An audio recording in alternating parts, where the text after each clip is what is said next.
मैंने बात किया है और मणिपुर में जितने भी हमारे इंडिजिनस लोग हैं, टर्की लोग हैं, स्टूडेंट्स हैं, मैंने कहा है कि उनका अगर उनको वापस आना है तो मैं उनका पूरा प्लेन का टिकट का पैसा मैं देने के लिए तैयार हूँ। ख़राब समय में अपने लोगों के साथ खड़ा रहना चाहिए। मेरे ख़राब समय में भी मेरे लोगों ने मेरे संग खड़ा रहा।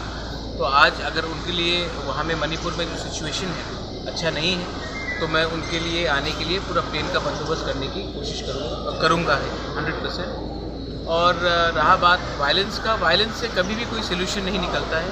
आई appeal to all my Meitei brothers and sisters and Kuki brothers and sisters, ये जो इसके पीछे है कोई और है। आप लोग सामने एक संग मिलकर ठंडा शांति रखकर एक दूसरे से बात कीजिए। वायलेंस से किसी को कुछ नहीं मिलेगा, नुकसान होगा और ये नुकसान का फ़ायदा कोई और उठाए। मणिपुर का सीएम के साथ बातचीत हुआ क्या? मैं मणिपुर के सीएम को जानता नहीं हूँ, मैं उनसे क्यों बात करूँगा।